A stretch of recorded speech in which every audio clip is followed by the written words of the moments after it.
planned out. They made a call to the police in the area and they told them there was a shooting over at a school to get them moved and away from the area. With the police headed in that direction, Grizzly and the boys in the stolen car, they went up to the castle. This is legit like fucking GTA, bro.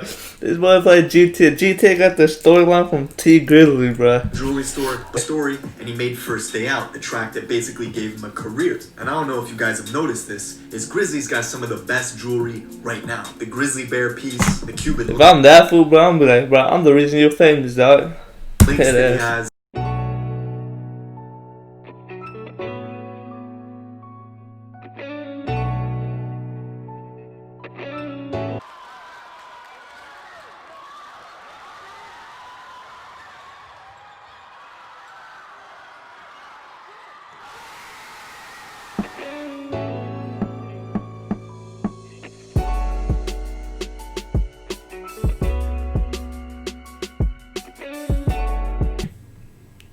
What it do, you do? It's your boy Sad Tap for another one.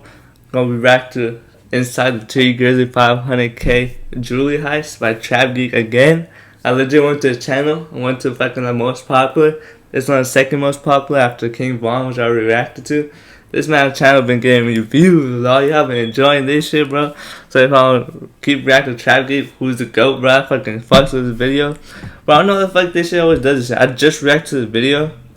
Like apologies the GOAT documentary, and this shit will next video I click on, it fucking stays in the fucking title and shit, bro. It's fucking annoying. But if y'all enjoyed, subscribe and that like button. Comment down below in my G what y'all want me to react to next, and I'll shout you out. Let's get it. Let's get it poppin'. If 4 men arrested for a robbery at a local jewelry store are tied. And I'm new to the fucking rap game and shit, bro. So all this shit's fucking new to me. I barely started listening to King Von like a couple weeks ago. Of course, I heard a couple of his music and shit, but I didn't know it was him and shit. I didn't really look into him and shit. But I'm very new to the rap game. I listen to Polo G, Raw Wave, and fucking like Lil Baby and shit, the top 3. And I started listening to Lil Durk, King Von and shit since I listened to that fucking, watched that, fucking react to that fucking video and shit. So let's get it. So don't get on me and shit. Oh, you're hella late. Oh. Local jewelry store are tied to similar crimes across the country. Why you don't fuck with me? Oh, you stole my shit! What I steal from you, bro? I'm about to send you your money back. Police say these 3 men walked into this Jarrett near a busy shopping area Tuesday night around 7 with hammers. That's crazy. I just can't believe that happened here. We checked their background and all 4 men are from Detroit. Alright, so somebody's life story that I've always appreciated. Oh, I fucks with that song, bro. Saddish. It's sad as shit, but that shit was crazy. Rapper, I always look forward to hearing one of his verses, but a lot of people I don't think know his full story. This is a man who was destined for university, but somehow ended up in Kentucky on the floor with a gun pointed to his head in the middle of a jewelry heist, right? He was trying to pull off. So this particular story covers his younger days when he was casing out robberies, spanning across multiple different states, and this iconic moment when a dude confronted him after the fact to yell at him for stealing his Xbox back in the day. You stole my fucking Xbox One, my fucking MacBook, my fucking iPhone. I had a wallet, had about $190 in that bitch. I still remember that shit since today. Let me show you my song of the day. This is Oreo J. Check him out. Bro, last time I listened to that shit, bro, shit got me copyrighted. Story, we gotta not like I get paid and shit, but I don't know. Now, in order to understand T Grizzly's story, we gotta travel to Michigan. More specifically, Michigan. Everybody in America knows Detroit is a tough city. They've been through a lot. Severely underfunded, underprivileged, and its manufacturing industry got absolutely decimated. A lot of hardworking people were left with. I didn't want to read this shit, but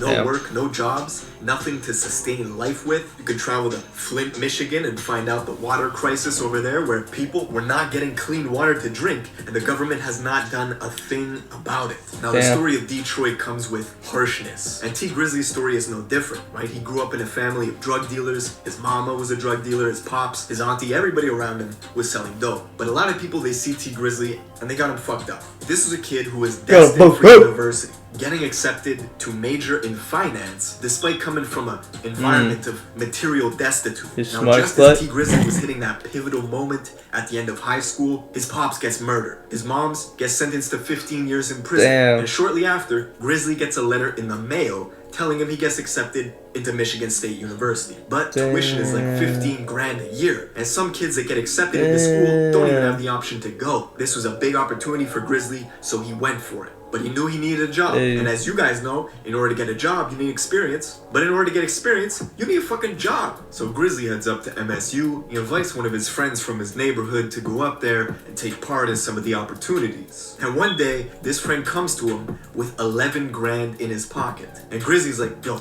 how did you get 11 grand? Whatever you're doing, I want in. Well, it turns out the friend was doing B&Es, which is breaking and entering. That's when they came up with this I did not know what that doing was. I was about to play that. I was gonna act like I knew what whatever he just said was. which is breaking and entering. That's when they came up with this plan to basically ransack the dormitories on campus. They started systematically robbing these dorms for all their valuables, right? They take computers, cell phones, and whatever cash. Damn, imagine coming back with your fucking MacBook's gone. As they did this while people were sleeping at night. Grizzly's a big guy. I don't know how he was able to tiptoe into people's dorms and steal their shit at night. Like he's that boy sound like a fucking bear walking through that fucking thing. I'm sorry, bro.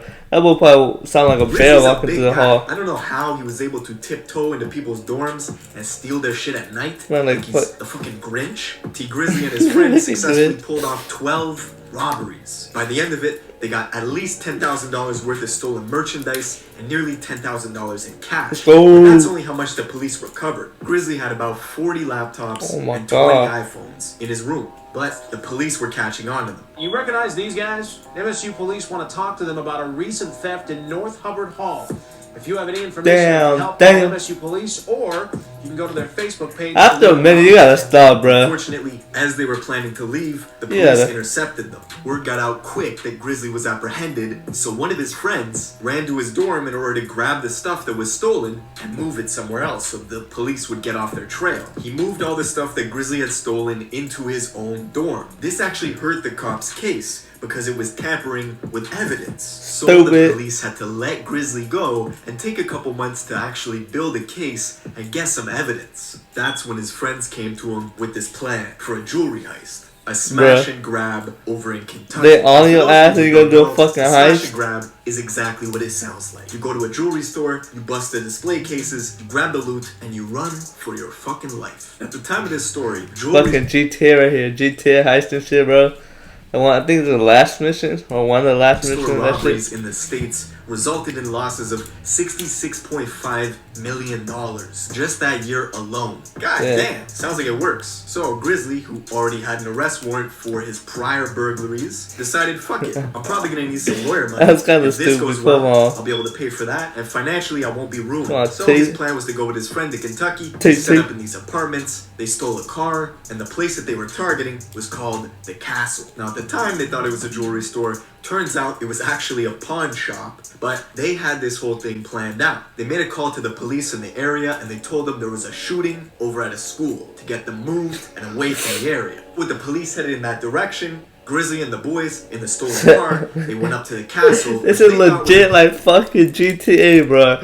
This boy like GTA. GTA got the storyline from T. Grizzly, bro. Jewelry store, but it was actually a pawn shop. When they get there, they've got hammers in their pockets. They go in, and this is Kentucky. It's like 90 degrees out, and they're wearing hoodies. So the owner immediately confronts him and says, why are you wearing hoodies? He tells them, oh, we're boxers, right? We're trying to lose weight. Smart move, quick thinking. Now, after a minute or two, nobody's doing any action. So Grizzly immediately grabs the hammer, smashes some of the display case, and says, let's grab these Rolexes and let's get the fuck out of here. But just as they're gathering the loot, they hear, freeze. One of the customers had a gun pointed directly at T. Grizzly. Now, don't forget, this is Kentucky, so of course the customer had a gun, right? Of course he did. Now, it takes the police over an hour to come to the scene because they thought there was a shooting going on at the campus because Grizzly and that... They could've got a... Oh, shit, what the fuck? They could've got away, bro. Tell them that. Now, Grizzly was found guilty of the botched robbery, and they had to fucking one customer, bro. You fucking stopped T. Grizzly, bro. In Kentucky, which, by the way, the prison in Kentucky is terrible, bro. It's one of the worst prisons in the U.S. And after he served time there, he had to go do time. How many years? Fuck, I'm sorry. He had to sit and then call them to tell them that. Now, Grizzly was found guilty of the botched robbery, and they had to sit down and do some time in Kentucky, which, by the way, the prison in Kentucky is terrible, bro. It's one of the worst prisons in the US. And after he served time there, he had to go do time in Michigan for the dormitory burglaries. This made Grizzly into the man he is. He took this life story and he made First Day Out, the track that basically gave him a career. And I don't know if you guys have noticed this, is Grizzly's got some of the best jewelry right now. The grizzly bear piece, the Cuban If I'm that fool, bro, I'm like, bro, I'm the reason you're famous, dog. links that he has, and that illustration of his downfall being because of a botched jewelry heist. And then now, he's got some of the best jewelry in the game. I just think that's a beautiful illustration. But yeah, man, that's it for this video. Crazy. Let me know what you guys think in the That comments dude that below. fucking Make sure to stopped subscribe him with is notifications. our main reason why. That fucking First Day I go crazy. Of course I listen to that shit, bro. I don't have to be a fucking crazy rap game dude to listen to that shit. But that shit crazy. That's gonna do it for that video. Hit that subscribe button, hit the like button if you enjoy. Trap Geek with another banger. Let's get it.